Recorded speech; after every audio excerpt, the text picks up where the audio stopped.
morning. I think we can all agree on one thing. We all expected Brendan Rodgers to ring the changes at the weekend for the Cup game. Many big teams around the world and around Europe certainly do that. And people say that it devalues the Cup.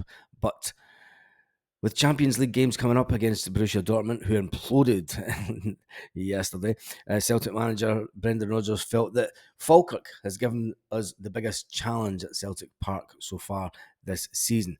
But he did take responsibility for the shambles, let's call it what it was, the shambles of the first half.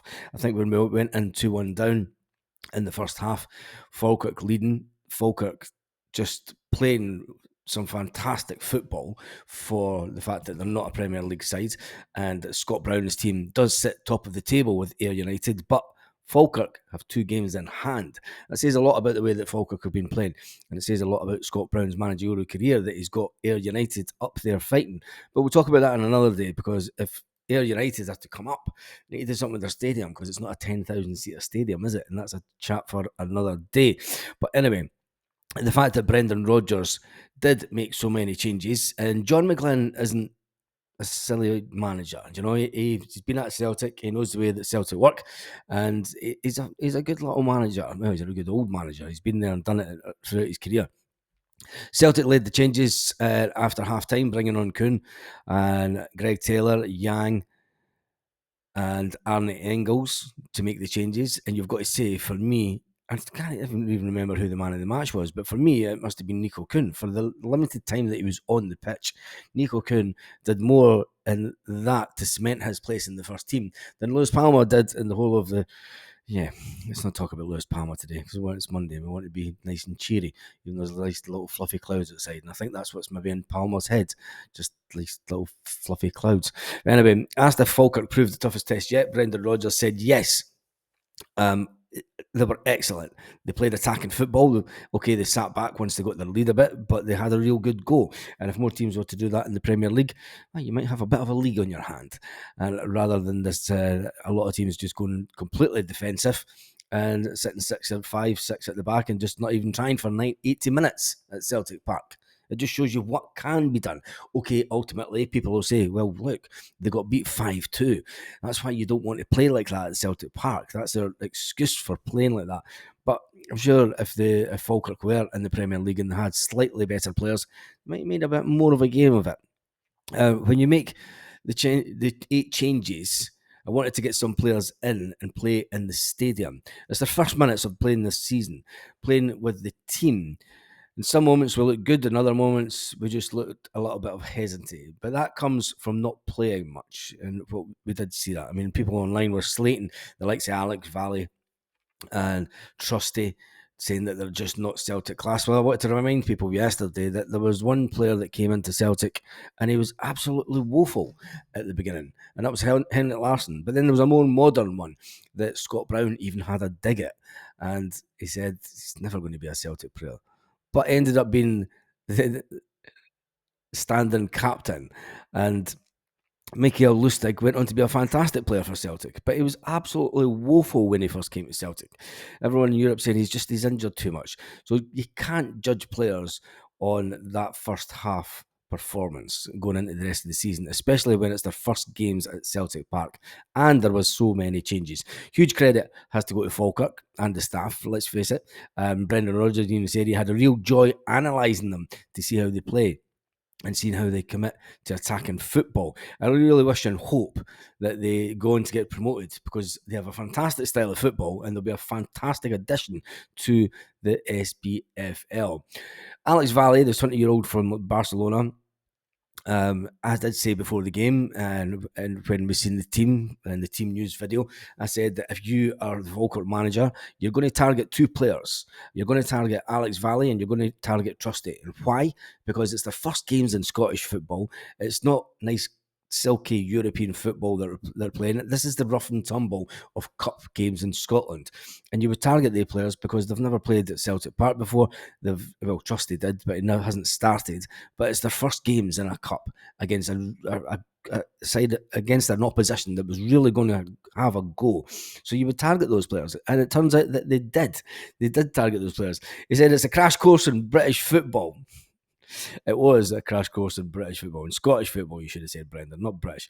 You might get a free kick in Spain, but certainly you won't get it here in Scotland.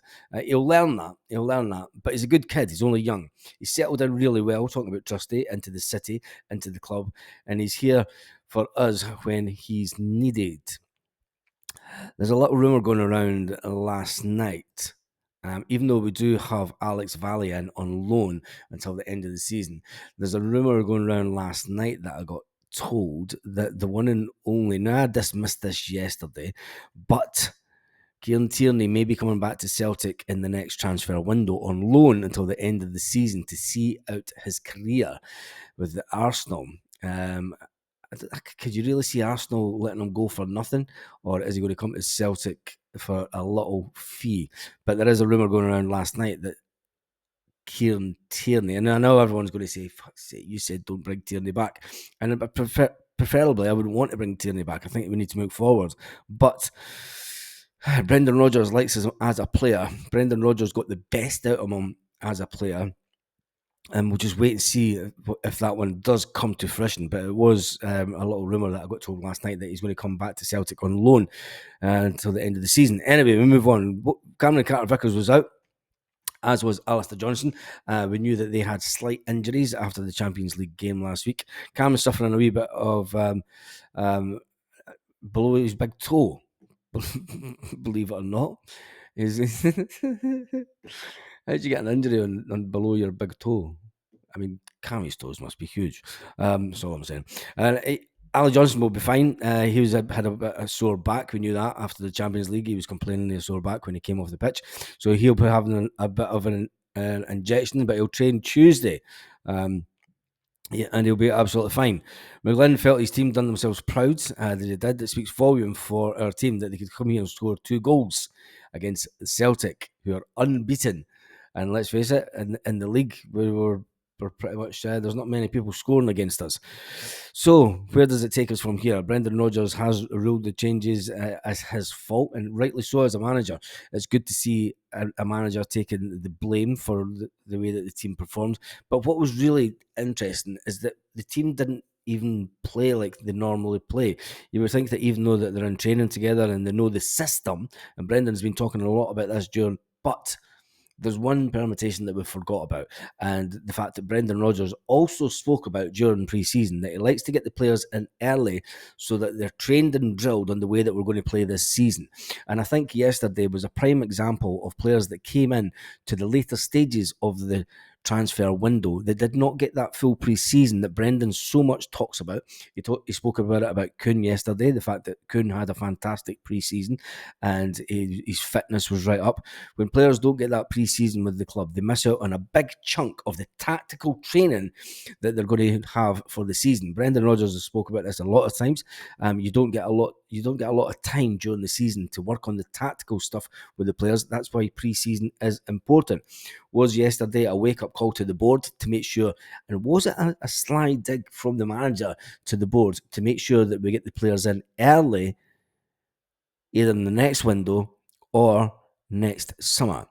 Was this really Brendan Rodgers saying to the board, this is what happens when you leave it to the last minute of the transfer window to bring in players? Look at the way that the team performed compared to the way that the team normally performs. But then the board is going to turn around and say, well, you're the manager, you're the trainer, you're the coach, you need to sort that out. But then Brendan Rodgers will say, look, we get them in full pre-season. It's easy. It's easy as that. Kasper Schmeichel, it's been said that Kasper Schmeichel has a hidden injury, although he's made a fantastic start, and you see the Kasper Schmeichel reactions during the game. It is absolutely unbelievable. With 5 clean sheets in his first 5 league games, he's equaled a remarkable clean sheet tally that goes back 180 years. But he seems to be playing through the pain barrier with tapes on 2 of his fingers, suggesting he might be nursing a broken finger. Why was he playing yesterday then, if he was? I think the big shock for me yesterday is that Bain was on the bench. Yes, Bain was on the bench, not Sinisalo. I noticed that no one asked about that after the game yesterday. So it'll be interesting if we can try and find out some more information about why Sinisalo didn't start the game, because if you're going to ring so many changes, You want that young keeper because he is meant to be the future. He is meant to be the one that is going to be taken in between the sticks. He's going to be in between the sticks for Celtic as soon as Kasper Schmeichel leaves the building, whether that be after this summer or whether he stays for that additional year. The Danish goalkeeper has been absolutely fantastic. But there is that picture of him going around with his two fingers sellotaped together. And let's face it, as a goalkeeper, you don't need to be going doing that, do you? You're not going to be going, hi. You know, you just it's a keeper. I'm sure it's nothing too bad. And if he has got a slight injury on his hand, well, it's not stopping him playing some fantastic football. Although, you've got to say, could he have done better for the goals yesterday? I don't really think so. I think it was all down to the defence, and I think that the defence at that point were all over the place. Tell me your thoughts in the comments section, and give me one word for Lewis Palmer in the comment section today also. Just one word. Now, we really need to take the positives out of the game yesterday, and the positives were that we scored another 5 goals in a game. When you look back to the way that the season has went so far, I think our worst result really came against Ayr United and Scott Brown's team in pre-season, where we drew 1-1. We went on it then to play Queen's Park. We scored 6-4 that game. We played DC United, and that was 4-0. We played Manchester City, a game that we used as a warm-up to the Champions League, and Brendan Rodgers has alluded to that. He says that we used the Manchester City and the Chelsea game as Champions League games. We won that 4-3 against Manchester City, and we beat Chelsea 4-1. We've taken that form on to the beginning of the season with scoring 4 goals against Kilmarnock in the opening day of the season, and then we played Hibernian away and we scored only the 2. Played Hibernian again and we won that 3-1. We played St Mirren, we won that 3-0. Played the Sevco, played that 3-0. We played Hearts, we won that 2-0. Slovan Bratislava, we were getting back up to scoring 5 goals, and then yesterday we scored 5 goals again. There's one thing for sure, is that we are putting the goals away, and that's going to make all the difference when it comes to the Champions League, and it's also going to make all the difference when it comes to the league table positioning.